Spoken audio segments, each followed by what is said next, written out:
সকালবেলা যদি পড়েন 3 বার আউযু বিল্লাহি সামিল আলিম মিনাশ শাইতানির রাজিম 3 বার পড়ে সূরা হাশরের শেষ 3 আয়াত যদি তেলাওয়াত করেন, তাহলে আপনার জন্য আল্লাহ তাআলা 70,000 ফেরেশতা নিয়োগ করবে। সারা দিন তারা আপনার জন্য মাগফিরাতের দোয়া করবে।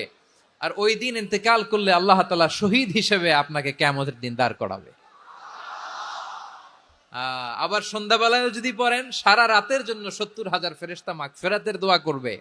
ওই রাতে মারা গেলে শাহাদাতের মৃত্যু নসিব হয়ে যাবে। আযকারুস সাবাহি ওয়াল মাসা, সকাল সন্ধ্যার যে জিকির, এই জিকিরের অন্তর্ভুক্ত করে নেবেন এই ওয়াজিফাটা। যে হাদিসটা বর্ণনা করলাম সুনানে তিরমিজির হাদিস, যদিও হাদিসটা সনদের দিক থেকে দাঈফ, কিন্তু মুহাদ্দিসিন একরাম বলেছেন যেহেতু এটা ফাজাইলুল আমালের হাদিস, এটা পড়ার ক্ষেত্রে কোনো নিষেধাজ্ঞা নাই, এটা পড়া যাবে। সো সকাল সন্ধ্যা যদি সুযোগ হয় এই ওয়াজিফাটা যেন আমরা পড়ি।